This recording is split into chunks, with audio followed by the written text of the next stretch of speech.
ಸೌಜನ್ಯನೊಂದು ಹೋರಾಟ ಮಾಡಿ ಕಣ್ಣೀರು ಹಾಕಿ ಅವಳ ಹೆಸರು ಹೇಳ್ಕೊಂಡು ಕೋಟ್ಯಾಂತರ ರೂಪಾಯಿದು ಹಣ ಮಾಡಿ ಮನೆ ಕಟ್ಟಿದ್ದಾಳೆ ಅಂತ ಅದು ಕೂಡ ನಮಗೆ ಅಪಾದನೆ ಬಂದಿದೆ. ಇವಾಗ ಎಲ್ಲ ಬೆಳೆದ ಆಡಿ ಬೆಳೆದ ಮನೆ ಇದು. ಸೌಜನ್ಯ ಇಲ್ಲೇ ಹುಟ್ಟಿದ್ದು, ಇಲ್ಲೇ ಬೆಳೆದು, ಇಲ್ಲೇ ಕಲಿತ ಮಗು ಅದು. ಅಲೆ ಮನೆಯಲ್ಲಿ ಇರುವಾಗಲೂ ಕೂಡ ಒಂದು ಚಿಕ್ಕದಾಗಿ ಕೊಟ್ಟಿಗೆ ಕಟ್ಟಿ ಅದನ್ನು ಕೂಡ 2-3 ದನಗಳನ್ನು ಸಾಕ್ತಿದೆ. ಇವಾಗ ಸೌಜನ್ಯದ ಒಂದು ಹೋರಾಟ ಏನು ನಡೀತಿದೆಯೋ ಅದರಿಂದ ಈಗ 1 ದನ 2 ದನ ಮಾತ್ರ ಅಂದರೆ ನನಗೆ ಕಷ್ಟ ಆಗುತ್ತೆ. ಎಲ್ಲರೂ ಟಿವಿನ ಇನ್ನೊಮ್ಮೆ ನೋಡಿ ಅಂತ. ಆವಾಗ ತಕ್ಷಣವೇ ಇಡೀ ತಾಲೂಕಲ್ಲಿ ಕರೆಂಟ್ ಬಂದ್ ಮಾಡಿದ್ದಾರೆ. ಎಲ್ಲಿ ಮಾರಿದ್ದಾರೆ, ಇನ್ನು ಎಲ್ಲಿ ಮಗಳು ಸಿಗ್ತಲ್ಲ ಅನ್ನೋಂಥ ಅಷ್ಟೇ ನನಗೆ ಮನಸ್ಸಲ್ಲಿ ಒಂದು ಅಂದರೆ ನಾನು ಮಾನಸಿಕವಾಗಿ ಮಾಡಬೇಕಂತ ಮಾಡಿ ನಾನು ಅಡ್ಮಿಟ್ ಮಾಡಿದ್ದಾರೆ. ಯಾಕೆಂದರೆ ನಾನು ನ್ಯಾಯ ಕೇಳ್ತಿದ್ದೆ, ನನ್ನ ಮಗಳಿಗೆ ಅನ್ಯಾಯ ಆಗಿದೆ, ಯಾರನ್ನು ಕೂಡ ಪ್ರೆಸ್ಸಿನವರಾಗಲಿ ಪೇಪರ್ ಯಾರು ಬಂದು ಕೂಡ ಒಳಗೆ ಬಿಡಬೇಡಿ ಅವರನ್ನು, ಅಂದರೆ ಅವರಿಗೆ ಮಾನಸಿಕವಾಗಿದ್ದಾರೆ, ಅವರನ್ನು ಅಲ್ಲಿ ಮಲಗಿಸಿ. ಅಂದರೆ ಅದಾದಮೇಲೆ ಕಾನೂನಿನ ಹೋರಾಟ ನೀವು ಹೇಗೆ ಸ್ಟಾರ್ಟ್ ಮಾಡಿದ್ರಿ? ಅಂದರೆ ನಾವು ಏನು ಗೊತ್ತಾ, ಮಗಳ ಒಂದು ಎಲ್ಲ ಕಾರ್ಯಕ್ರಮ ಆದ ನಂತರ ಅಲ್ಲ ಬಾಡಿ ಅದು ಬಾಡಿ ಸಿಕ್ಕಿದ್ದು. ಬಾಡಿಯನ್ನು ನಿಮ್ಗೆ ಸಂಜೆವರೆಗೂ ಕೂಡ ಈ ತರ ಆಗಿದೆ ಅಂತ ಯಾರೊಬ್ಬರು ಹೇಳಿಲ್ಲ. ಯಾಕಂದ್ರೆ ನಿಮ್ಮ ಯಜಮಾನ್ರಿಗೆ ಗೊತ್ತಾಗಿತ್ತು? ಅವರಿಗೆಲ್ಲ ಗೊತ್ತಾಗ್ತದೆ, ನನಗೆ ಮಾತ್ರ ಗೊತ್ತಾಗಲಿಲ್ಲ, ನನಗೆ ನನ್ನ ಮಕ್ಕಳಿಗೆ ಗೊತ್ತಾಗಲಿಲ್ಲ. ಅಂದರೆ ಏನು ಗೊತ್ತಾ, ನನಗೆ ಆ ರೀತಿ ಇರಲಿಲ್ಲ, ಈ ರೀತಿ ಬಿಸಾಡ್ತಾರೆ, ಈ ರೀತಿ ಮಾರ್ತಾರೆ ಅನ್ನುವಂಥದ್ದು ನನಗೆ ಗೊತ್ತಿರಲಿಲ್ಲ. ನಾನು ಆದರೂ ಕೂಡ ನನಗೆ ಎಲ್ಲಿ ಮಾರಿದ್ದಾರೆ, ಇನ್ನು ಎಲ್ಲಿ ಮಗಳು ಸಿಗ್ತಲ್ಲ ಅನ್ನೋಂಥ ಅಷ್ಟೇ ನನಗೆ ಮನಸ್ಸಲ್ಲಿ ಒಂದು. ಅಂದರೆ ಮಾರವ್ರ ಇಲ್ಲಿ ಹೆಣ್ಮಕ್ಳನ್ನ ಆ ರೀತಿಯಾಗಿ ಆಗಿದ್ದುಂಟ? ಇಲ್ಲ, ಈ ರೀತಿ ಇಲ್ಲಿ ಮಾರಿದ್ದಿಲ್ಲ, ಈ ರೀತಿ ಅತ್ಯಾಚಾರ ಮಾಡಿ ಕೊಲೆ ಮಾಡಿದ್ದೇ ರೀಸೆಂಟ್. ಆದರೆ ಈ ಊರಿನ ಮಗುವಲ್ಲ, ಎಲ್ರಿಗೂ ಪರಿಚಯ ಇರುವವರು ಅಂತ ನಾನು ಅದು ಭಾವಿಸ್ಕೊಂಡೆ. ನನಗೆ ಈ ರೀತಿಯಲ್ಲಿ ಭಾವನೆ ಬರಲಿಲ್ಲ. ಆನಂತರ ಅದನ್ನೆಲ್ಲ ಹಾಸ್ಪಿಟಲ್ಗೆ ಕರ್ಕೊಂಡೋಗಿದ್ದಾರೆ, ಅದನ್ನೆಲ್ಲ ನನಗೆ ಗೊತ್ತಿಲ್ಲ, ಅದು ನನ್ನ ತಮ್ಮನಿಗೆ ಮಾತ್ರ ಗೊತ್ತು. ಯಾವ ಅದೇ ಮನೇಲಿ ಇದ್ರಿ? ಅದೇ ಮನೆಯಲ್ಲಿ ನಾನಿದ್ದೇನೆ. ಆನಂತರ ಅವಳದೆಲ್ಲ ಬಾಡಿಯನ್ನೆಲ್ಲ ತಗೊಂಡು ಬಂದು ಇಲ್ಲಿ ಎಲ್ಲ ನಾವು ಇದು ಮಾಡಿದ್ದೇವೆ, ತುಂಬ ಜನ ಸೇರಿದರು. ಆನಂತರ ನಾವು ಒಂದು 5 ದಿವಸ ಕಳೆದ ನಂತರ ಅದರ ಕೃಷಿ ಇಲಾಖೆ ಒಬ್ಬ ಬಂದ. ಅದು ನಮ್ಮ ಮನೆಗೆ ಬಂದಿಲ್ಲ, ಅಲ್ಲಿ ತಾಯಿ ಮನೆಗೆ ಬಂದು ಸೌಜನ್ಯ ತಂದೆ ಹತ್ರ ಸ್ವಲ್ಪ ಮಾತಾಡಬೇಕಿತ್ತು, ಅವರು ಒಮ್ಮೆ ಕರ್ಕೊಂಡು ಬಂಡಿ ಅಂತ ನಮ್ಮ ತಾಯಿಯವರನ್ನು ಕರೆಸಿದ್ರು. ಅವರು ತುಂಬ ಡೀಸೆಂಟ್, ಸೌಜನ್ಯ ಥರನೇ ಅಪ್ಪ ಕೂಡ ಡೀಸೆಂಟ್, ಯಾರ ಹತ್ರ ಕೂಡ ಮಾತಾಡಲಿಕ್ಕೆ ಹೋಗಲ್ಲ. ನಾನು ಅಷ್ಟು ನೋವಿದ್ದರೂ ಕೂಡ ನಾನೇ ಮಾತಾಡಿಸ್ಲಿಕ್ಕೆ ಹೋಗಿದ್ದೆ, ನಾನು ಬರ್ತೇನೆ ಅವರು ಬೇಡ ಅಂತ. ಅವಾಗ ಹೋದ ನಂತರ ಅಲ್ಲ ಸುಮ್ಮನೆ ಎತ್ತಬೇಡಿ, ಅಲ್ಲಿ ಯಾರು ಮಾಡಿಲ್ಲ ಆ ಥರ ನಮಗೆ ಸಾಂತ್ವನ ಅವನು ಹೇಳಿದ್ದ. ಅದಕ್ಕೆ ನಾನು ಹೇಳಿದ್ದೆ, ನಾನು 9 ತಿಂಗಳು ಹೊಟ್ಟೆಯಲ್ಲಿ ಹೊತ್ತು 10 ತಿಂಗಳು ನೆಲದಲ್ಲಿ ಸಾಕಿದ್ದೇನೆ, ಅದೇ ರೀತಿ ನಿನ್ನ ಮಗಳಿಗೆ ಈ ರೀತಿ ಆದರೆ ನೀನು ಇದೇ ರೀತಿ ಈ ಮಾತನ್ನು ಹೇಳ್ತಾ ಇದ್ದೀಯ ಅಂತ ಹೇಳಿ ನಾನು ಸುಮ್ಮನೆ ಆದೆ. ಆನಂತರ ನಮ್ಮ ತಂದೆಯವರನ್ನು, ನೀವು ಗೌಡ್ರೆ ನೀವು ಅಲ್ಲಿ ಸ್ವಲ್ಪ ಮಾತಾಡಲಿಕ್ಕೆ ಇದೆಯಾ ಅಂತ ಅವರನ್ನು ಕರ್ಕೊಂಡೋದ್ರು. ಆನಂತರ ಕರ್ಕೊಂಡೋಗಿ ನಮ್ಮ ತಂದೆಯವರ ಹತ್ರ, ನಿಮ್ಮ ಮಗಳನ್ನು ಹಾಸ್ಪಿಟ್ಲಿಗೆ ಅಡ್ಮಿಟ್ ಮಾಡಬೇಕು, ಅಂದರೆ ಎಲ್ಲ ಪ್ರೆಸ್ಸಿನವರು ಬಂದು ಕೇಳಿ ಅವ್ರು ಮಾನಸಿಕವಾಗಿದ್ದಾರೆ ಇವಾಗ ನೋಡಿ, ಅದಕ್ಕೋಸ್ಕರ ಅವ್ರನ್ನ ಅಡ್ಮಿಟ್ ಮಾಡಬೇಕು, ನಾಳೆ ನಮ್ಮ ಸಭೆ ಇದೆ, ನೀವು ನಾಳೆ ಬಂದು ಸಂತೋಷ್ ರಾವ್ ಒಬ್ಬನೇ ಅಲ್ಲಿ ಕೊಲೆ ಮಾಡಿದ್ದು ನೀವು ಅಲ್ಲಿ ಹೇಳ್ಬೇಕನ್ನುವಂಥದ್ದು ಅವರಿಗೆ ಅದನ್ನು ಇದು ಮಾಡಿ ಅವರನ್ನು ಅಲ್ಲಿಗೆ ಕರ್ಕೊಂಡೋಗಿ ನನ್ನನ್ನು ಅಡ್ಮಿಟ್ ಮಾಡಿಸಿದ್ರು ಬೆಣಕ ಉಜಿರೆಯಲ್ಲಿ. ನಿಮ್ಮನ್ನು ಯಾಕೆ ಅಡ್ಮಿಟ್ ಮಾಡಿಸಿದ್ರು? ನನಗೆ ಮಾನಸಿಕವಾಗಿದೆ ಅಂತ ಅವನು, ಅಂದರೆ ನಾನು ಮಾನಸಿಕವಾಗಿ ಮಾಡಬೇಕಂತ ಮಾಡಿ ನಾನು ಅಡ್ಮಿಟ್ ಮಾಡಿದ್ದಾರೆ. ಯಾಕೆಂದರೆ ನಾನು ನ್ಯಾಯ ಕೇಳ್ತಿದ್ದೆ, ನನ್ನ ಮಗಳಿಗೆ ಅನ್ಯಾಯ ಆಗಿದೆ ಮಾತನ್ನು ಹೇಳ್ತಾ ಇದ್ದ. ಅಂದರೆ ಅಂಥದ್ದೆಲ್ಲ ನಡೀತಿತ್ತು ಇಲ್ಲಿ. ಆಮೇಲೆ ನೋಡಿ ನಮ್ಮ ಮಗಳ ಒಂದು ಕೇಸ್ ಅಲ್ಲಿ ಅವಳೊಂದು ಏನು ಮರಣೋತ್ತರದ ಪರೀಕ್ಷೆಯನ್ನು ಮಾಡುವಂಥದ್ದು 12 ದಿವಸ ಇಲ್ಲಿ ಇಟ್ಕೊಂಡಿದ್ದಾರೆ. ಅದ ನಂತರ ನಮಗೆ ಅದೆಲ್ಲ ಅವರ ಮೇಲೆ ಅನುಮಾನ ಬಂದಿದೆ. ಯಾಕಂದರೆ ಇಂಥ ಕೇಸ್ಗಳನ್ನು ಮುಚ್ಚಾಕುವಂಥ ಕೆಲಸ ಯಾರು ಮಾಡ್ತಾ ಇದ್ದಾರೆ ಇಲ್ಲಿ? ಯಾರಿಂದ ಸಾಧ್ಯ? ಯಾರಿಂದಲೂ ಅಲ್ಲ. ಕೊಲೆ ಮಾಡಿದ್ರು ಯಾವಾಗಲೂ ಇಲ್ಲೇ ಇರ್ತಾ ಇದ್ರ, ಎಲ್ಲೇ ಹೋಗಿರ್ತಾನೆ ಅವನು.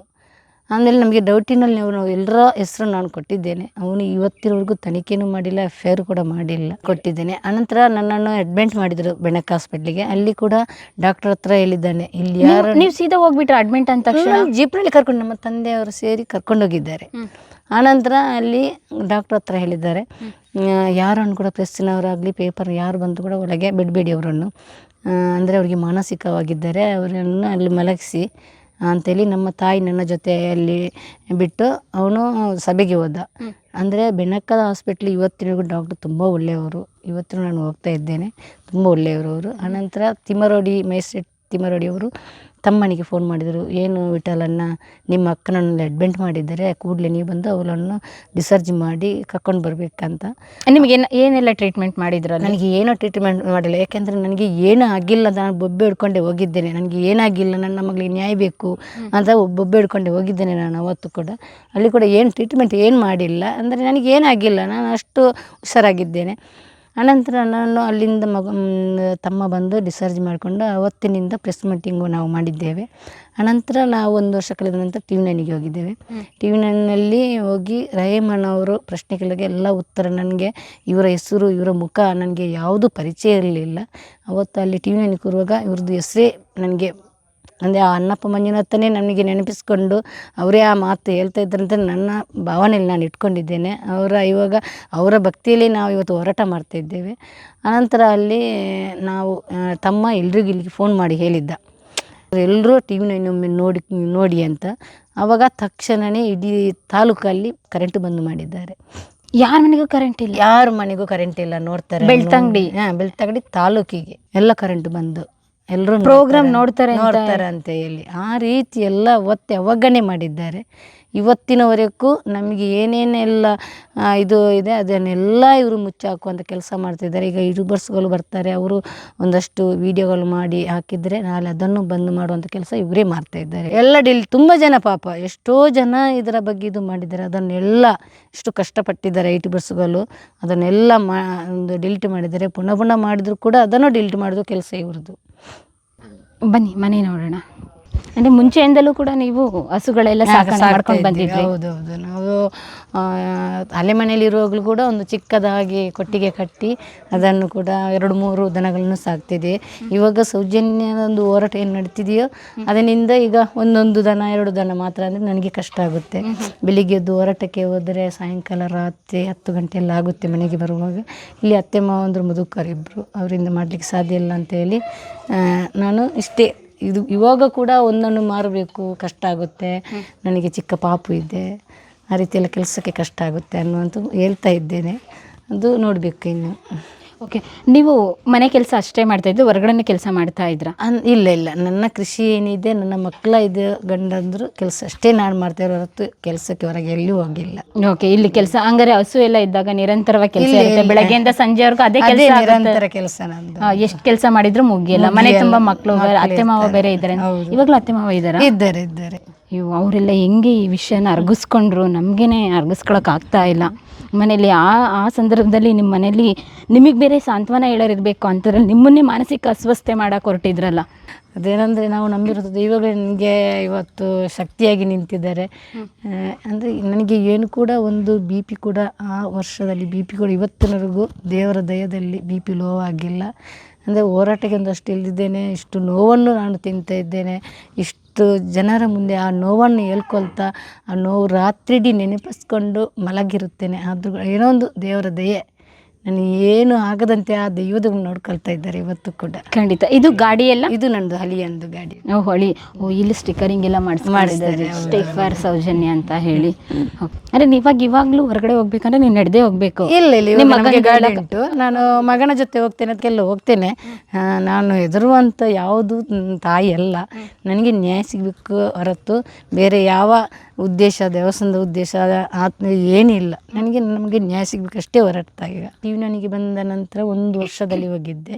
ಆನಂತರ ನನಗೆ ನನ್ನ ಮಗಳಿಗೆ ಆ ದೇವರು ಇದ್ದರೆ ನ್ಯಾಯ ತೆಗೆಸಿಕೊಟ್ರೆ, ಆನಂತರ ಉಜಿರೆಯಿಂದ ಒಂದು ಪಾದಯಾತ್ರೆಯಾಗಿ ಒಂದು ದಿನದ ಪೂಜೆ ನಾನು ಮಾಡ್ತೇನೆ ಅಂತ ಇದು ಮಾಡಿ, ಇವಾಗ ನಾನು ಅಂದರೆ ನನಗೆ ದೇವರ ಮೇಲೆ ಕೋಪ ಇಲ್ಲ, ಅಲ್ಲಿ ಇದ್ದ ರಾಕ್ಷಸರ ಮೇಲೆ ನನಗೆ ಕೋಪ ಇದೆ. ಅವರನ್ನು ಒಂದು ತನಿಖೆ ಮಾಡಿ ಅವರಿಗೆ ಒಂದು ಶಿಕ್ಷೆ ಆಗಲಿ ಅನ್ನುವಂಥದ್ದು ನನ್ನದೊಂದು ಉದ್ದೇಶ ಅಷ್ಟೇ.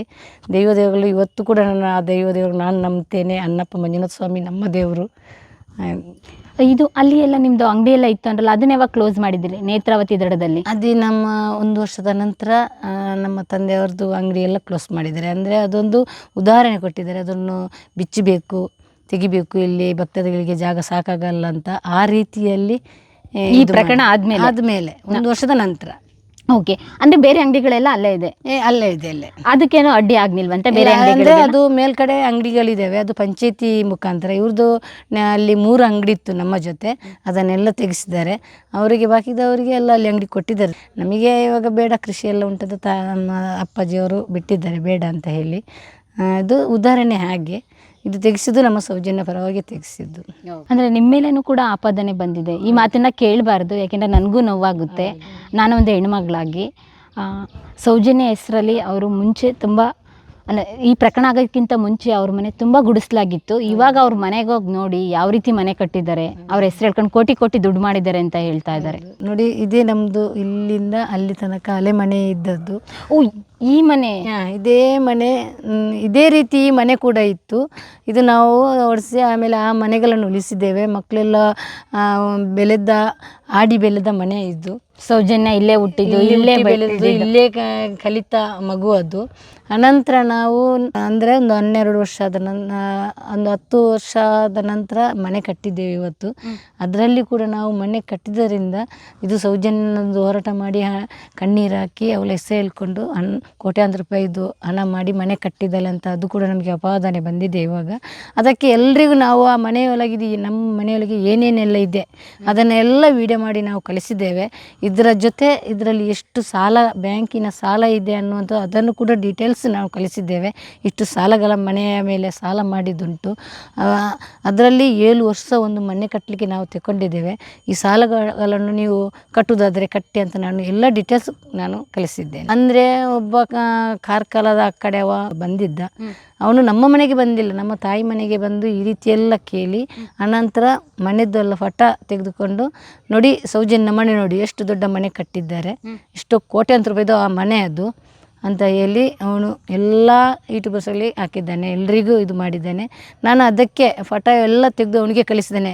ನೋಡಪ್ಪ, ನನ್ನ ಮನೆ ಇಷ್ಟು ದೊಡ್ಡದು, ಹೌದು, ನಾನು 7 ವರ್ಷ ತಗೊಂಡಿದ್ದೇನೆ ಈ ಮನೆ ಕಟ್ಟಲಿಕ್ಕೆ. ಇದರ ಒಳಗೆ ಏನೇನೆಲ್ಲ ಇದೆ, ಒಂದು ಮನೆ ಕಟ್ಟಿದ್ದು ಇಷ್ಟು ದೊಡ್ಡ ಕಟ್ಟಬೇಕಿದ್ರೆ ಮನೆಯೊಳಗೆ ಏನೆಲ್ಲ ಇರುತ್ತೆ ಎಲ್ರಿಗೂ ಗೊತ್ತು, ಯಾವ ರೀತಿ ಮನೆಯೊಳಗೆ ಇರುತ್ತೆ ಅನ್ನೋದು. ನೋಡು ನಮ್ಮ ಮನೆಯಲ್ಲಿ ಏನೆಲ್ಲ ಇದೆ ಅಂತ ಒಮ್ಮೆ ನೋಡು ನೀನು. ಅನಂತರ ನೋಡು ಬ್ಯಾಂಕ್ ಇದೆಲ್ಲ ನಿನಗೆ ಕಳಿಸ್ತೇನೆ, ಆ ಬ್ಯಾಂಕಿದು ಇಷ್ಟು ಲಕ್ಷ ಹಣ ಬಾಕಿ ಇದೆ, ಅದು ನೀನು ಕಟ್ಟ ಅಂತ ಅವನಿಗೆ ಎಲ್ಲ ಡೀಟೇಲ್ಸ್ ನಾನು ಕಳಿಸಿದ್ದೇನೆ. ಅಂದರೆ ಮನುಷ್ಯತ್ವ ಇದೆಯಾ? ಯಾಕೆಂತ ಹೇಳಿದರೆ ಇವರು ಎಷ್ಟು ನೋವಲ್ಲಿದ್ದಾರೆ. ಒಂದು ಮನೆ ಕಟ್ಟಬೇಕು ಅಂತ ಹೇಳಿ ಸಾಕಷ್ಟು ವರ್ಷಗಳಿಂದ ಅಂದ್ಕೊಂಡಿರ್ತಾರೆ. ಹೆಣ್ಮಕ್ಳೆಲ್ಲ ದೊಡ್ಡವರಾಗಿದ್ದಾರೆ, ಮನೆ ಕಟ್ಟಬೇಕು, ಮದುವೆ ಮಾಡ್ಬೇಕಂತ ಪ್ರತಿಯೊಬ್ಬರು ಜೀವನದ ಕನಸು. ಇಷ್ಟು ವರ್ಷ ಕೂಡಿ ಇಟ್ಕೊಂಡಿರ್ತಲ್ಲ, ಅದ್ರಲ್ಲಿ ಕಟ್ಟಿರ್ತಾರೆ. ಯಾಕೆ ಕಟ್ಟಬಾರ್ದಾ? ಲೋನ್ ತೊಗೋಬಾರ್ದಾ? ಲೋನ್ ತೊಗೊಂಡು ಕಟ್ಟಬಾರ್ದಾ? ಹಿಂಗೇನೆ ಇರಬೇಕಾ? ಇವರು ಗುಡಿಸ್ಲಲ್ಲೇ ನೋವೇನೆ ತಿನ್ಕೊಂಡಿರ್ಬೇಕಾ? ನ್ಯಾಯಕ್ಕಾಗಿ ಹೋರಾಡೋಣ ಹಾಗಂತ ಹೇಳ್ಬಿಟ್ಟು ಜೀವನಾಂಶಕ್ಕೆ ಹೆಂಗಿರ್ತಾರೆ ಹಂಗೆ ಇರಬೇಕಾ? ಏನು ಮಾತಾಡ್ತೀರಪ್ಪ? ಬನ್ನಿ ವಾಸ್ತವತೆನ ನೋಡಿ. ನಮ್ಮ ವಿಡಿಯೋದಲ್ಲೂ ತೋರಿಸ್ತೀವಿ ಅವ್ರ ಮನೆಯೊಳಗೆ ಎಷ್ಟು ವಜ್ರ, ವೈಡೂರ್ಯ, ಚಿನ್ನ ಎಲ್ಲ ಮಾಡಿಟ್ಕೊಂಡಿದ್ದಾರೆ ಸೌಜನ್ಯ ಅವರ ತಾಯಿ ಅಂತ ಹೇಳ್ಬಿಟ್ಟು.